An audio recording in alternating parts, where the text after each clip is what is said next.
ન્યાયતંત્ર અને કાયદો વ્યવસ્થા એ લોકશાહીના બે સૌથી મોટા સ્તંભ છે. જ્યારે સામાન્ય માણસ પર સંકટ આવે છે ત્યારે પોલીસ પાસે તે દોડી જાય છે, અને જ્યારે પોલીસ સાથેથી અન્યાય થાય ત્યારે કોર્ટના દરવાજા ખખડાવે છે. પરંતુ જરા વિચાર કરો કે કોર્ટના પરિસરમાં જ કોઈ યુવક અચાનક ઢળી પડે અને તેનું મોત નીપજે તો શું થાય? આજે એક એવી જ વાત સામે આવી છે જેમાં પોલીસની કામગીરી પર સવાલો જે છે મોટા ઉભા થયા છે. શું છે સમગ્ર મામલો, તેના વિશે વિગતે ચર્ચા કરીશું. નમસ્કાર, આપ જોઈ રહ્યા છો નિર્ભય ન્યૂઝ. હું છું આપની સાથે પ્રથમ મોદી. સુરત સેશન કોર્ટમાં નરેશ પરમાર નામના એક યુવકનું શંકાસ્પદ સંજોગોમાં મોત થાય છે, અને આ મોત એક સામાન્ય મોત નથી, પરંતુ પોલીસ કસ્ટડીમાં થયેલા અત્યાચારના ગંભીર આક્ષેપોથી ઘેરાયેલું એક દર્દનાક આખી વાત સામે આવે છે. હવે આ ઘટનામાં એક તરફ પોલીસનો પોતાનો દાવો છે, તો બીજી તરફ પરિવાર એવું કહે છે કે જેણે પોતાનો આધાર જે છે ગુમાવી દીધો છે, અને પોલીસ પર હત્યાનો સીધો આરોપ પરિવાર દ્વારા લગાવી દેવામાં આવ્યો છે. સુરત સેશન કોર્ટના પરિસરમાં જ્યારે નરેશ પરમારને પોલીસ હેઠળ રજૂ કરવામાં આવ્યો ત્યારે કોઈએ વિચાર્યું પણ નહીં હોય કે આ તેની છેલ્લી સફર બની જશે. કોર્ટના રજૂ કરતી વખતે નરેશની તબિયત અચાનક લખતી પડે છે. તે અચાનક જમીન પર ઢળી પડ્યો અને તેનું કરુણ મોત નીપજી જાય છે. નરેશના મોતના સમાચાર સાંભળતા સુરત સિવિલ હોસ્પિટલ પરિસરમાં તેના પરિવાર જે છે પહોંચી રહ્યા છે. હૈયાફાટ રુદન થાય છે. નરેશની પારિવારિક સ્થિતિ ખૂબ જ હૃદયદ્રાવક છે. 5 વર્ષ પહેલા તેની પત્ની તેને છોડીને જતી રહી હતી, અને હવે જે આ ઘટનાક્રમમાં 4 નાના બાળકોએ પિતાની છત્રછાયા પણ ગુમાવી દીધી છે.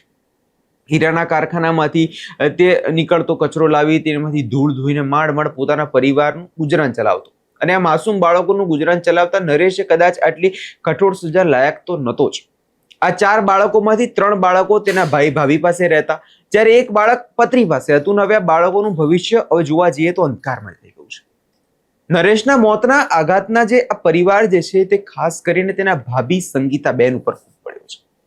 સુરતની આ કતારગામ પોલીસ પર અત્યંત ગંભીર અને સનસનીખેજ આક્ષેપો તેમની ભાભી દ્વારા લગાવવામાં આવ્યા છે. સંગીતાબેનના જણાવ્યા અનુસાર નરેશ છેલ્લા ઘણા સમયથી દિલ્હીમાં રહેતો, અને જેની હૃદયની ગંભીર બીમારી તેને હતી, અને વારંવાર તેને લોહીની ઉલટીઓ પણ થતી હતી, અને આ જ બીમારીની દવા લેવા તે સુરત આવ્યો હતો.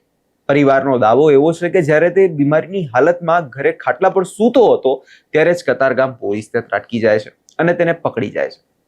પરિવારે પોલીસને કહ્યું હતું કે નરેશને ગંભીર બીમારી છે, તેની સારવારની પણ તેને જરૂર છે, પરંતુ પરિવાર આક્ષેપ એવો લગાવ્યો છે કે પોલીસ તેમની એક પણ વાત કાને ધરી નથી.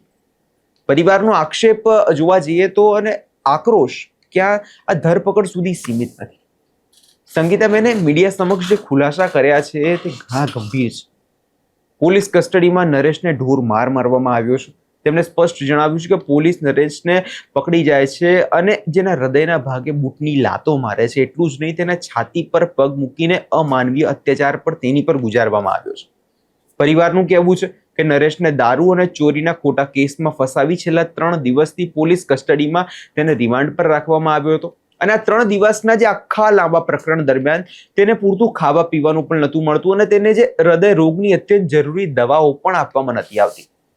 પરિવારનું જે આ સ્વરૂપ કોર્ટમાં રજૂ કરતી વખતે તેનું બ્લડ પ્રેશર એકદમ લો થઈ ગયું, તેને શ્વાસ ચડી ગયો અને ધબકારા અનિયંત્રિત થવા લાગ્યા, જેના કારણે તેનું કોર્ટ પરિસરમાં જ મોત નીપજ્યું. પરિવાર સીધો આક્ષેપ કરી રહ્યો છે કે આ એક કસ્ટોડિયલ ડેથ છે અને પોલીસ વાળાએ તેને મારી નાખ્યો છે.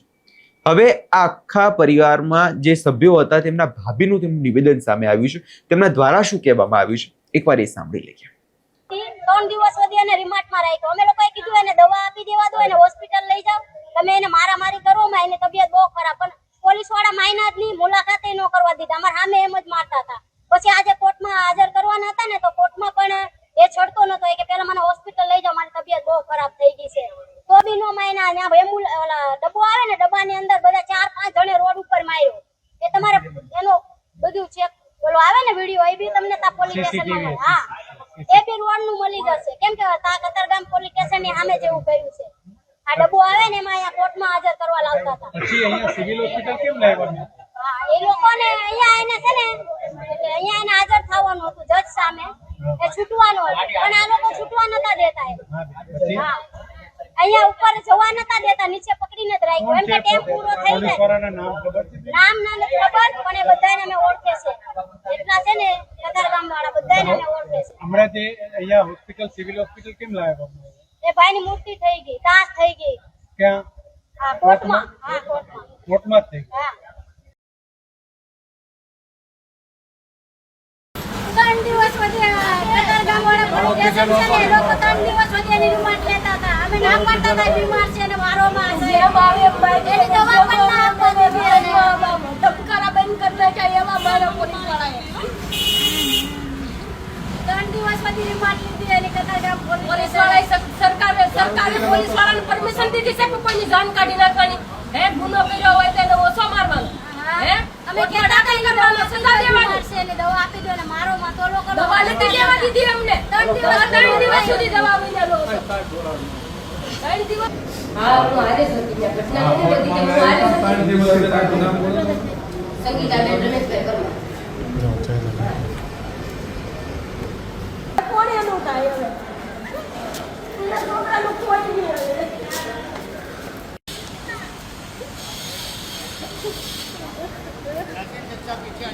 પોલીસવાળાએ છોડી દીધો તો યાર જીવનમાંથી મરી ન ગયો. એના બચ્ચા પર ન રહેતી. કાળી મજૂરી કરતો તો બિચારો. એના ઘરના હપ્તા ભરતો તો, એના છોકરાનું પેટ ભરતો તો. જોકે કોઈ પણ ઘટનામાં હંમેશા બે બાજુ જોવાતી હોય. પરિવારના અત્યંત ગંભીર આક્ષેપો સામે સુરત પોલીસે પોતાનો બચાવ કર્યો છે અને કસ્ટડીમાં માર મારવાની વાતને સખત શબ્દોમાં ફગાવી દીધી છે. સુરત પોલીસ પર આ લાગેલા તમામ આક્ષેપો તદ્દન અને પાયાવિહોણા અને ખોટા છે તેવું સુરત પોલીસ દ્વારા કહેવામાં આવ્યું છે. પોલીસે જણાવ્યું છે કે મૃતક નરેશ પરમાર જે મૂળ કામરેજના વાવ વિસ્તારનો રહેવાસી છે, તે કતારગામ પોલીસ સ્ટેશનની હદમાં વર્ષ 2025માં નોંધાયેલા રિક્ષાના ચેઇન સ્નેચિંગમાં એક ગંભીર ગુનાનો વોન્ટેડ આરોપી હતો. પોલીસના સત્તાવાર દાવા મુજબ કતારગામ પોલીસે 3 દિવસ પહેલા પરંતુ માત્ર ગઈકાલે સાંજના સમયે નરેશની ધરપકડ કરી. ગઈકાલે પ્રોહિબિશન એટલે કે દારૂના ગુનામાં તેની અટકાયત કર્યા બાદ ચેઇન સ્નેચિંગના ગુનામાં તેની ધરપકડ બતાવવામાં આવી હતી. જે પોલીસ દ્વારા વધુમાં જે કહેવામાં આવ્યું છે કે ગઈકાલે ધરપકડ કર્યા બાદ કાયદાકીય પ્રક્રિયા મુજબ આજ રોજ બપોરે આશરે 3 વાગ્યાની આસપાસ તેને કોર્ટમાં રજૂ કરવામાં આવ્યો હતો. એટલે કોર્ટની કાર્યવાહી દરમિયાન તેની તબિયત લથડી અને ખુદ કોર્ટના જ આદેશથી તેને તાત્કાલિક સારવાર માટે સિવિલ હોસ્પિટલ પણ લઈ જવામાં આવ્યો, જ્યાં ફરજ પરના તબીબોએ તેને જે તે સમય મૃત જાહેર કરી દીધો. 3 દિવસથી કસ્ટડીમાં રાખીને ગોદી રાખવાના આક્ષેપ અંગે પણ જે પોલીસ દ્વારા સ્પષ્ટતા કરવામાં આવીને કે આવો કોઈ પણ બનાવ જે બન્યો નથી. પોલીસે જણાવ્યું કે જ્યારે નરેશને કોર્ટમાં રજૂ કરવામાં આવ્યો ત્યારે મૃતકના ભાભી પણ કોર્ટ રૂમમાં જ હાજર હતા. જ્યારે કોર્ટે પૂછપરછ કરી ત્યારે તેમણે ખુદ હૃદયની બીમારી હોવાની જે આ કોર્ટ સમક્ષ પોતાની રજૂઆત કરી હતી. એટલે કે તેને બીમારીની વાત પહેલેથી જ રેકોર્ડ પર હતી, તેમ છતાં પરિવારે મારવાના જે આક્ષેપો કર્યા છે તે અત્યારે જોવા જઈએ તો વિહોણા છે, જેવું પોલીસ દ્વારા કહેવામાં આવે છે. હવે જે નરેશ છે તેનું પોસ્ટમોર્ટમ રિપોર્ટ થશે અને એ રિપોર્ટ આવ્યા બાદ ખબર પડશે કે શું ખરેખર આ એક્સિડેન્ટલ ડેથ છે કે પછી તેને મારવામાં આવ્યો છે અને જે એની પર અત્યાચાર ગુજારવામાં આવ્યો એના કારણે તેનું મોત થયું છે. હવે આ સમગ્ર ઘટનાક્રમ આપણી સામે ઘણા બધા સવાલો અહીંયા છોડીને જાય છે. એક તરફ એવો ગરીબ પરિવાર છે કે જેને પોતાના ઘરનો મોભી ગુમાવી ચૂક્યો છે. 4 માસૂમ બાળકો હંમેશા માટે પિતા વગરના અહીંયા થઈ ગયા છે. જો નરેશ ખરેખર વોન્ટેડ ગુનેગાર હતો તો કાયદેસર તેની ધરપકડ કરવી એ પોલીસની ફરજ હતી. તેમાં કોઈ બેમત નથી. પરંતુ શું કસ્ટડીમાં રહેલા કોઈ બીમાર વ્યક્તિને મેડિકલ હિસ્ટ્રી તેની જાણી, તેને યોગ્ય સમયે દવાઓ આપવી, તેની સારવાર કરવી, શું એ પોલીસની નૈતિક અને કાયદાકીય જવાબદારી નથી? બિલકુલ છે. જો પરિવાર સાચું બોલી રહ્યો છે અને ખરેખર તેને 3 દિવસ સુધી ગોદી રાખીને છાતી પર તેને ઢોર મારવામાં આવ્યો છે અને આવું માનવ અધિકારનું ઉલ્લંઘન થયું છે તો આ ગંભીર ગુનો બને છે.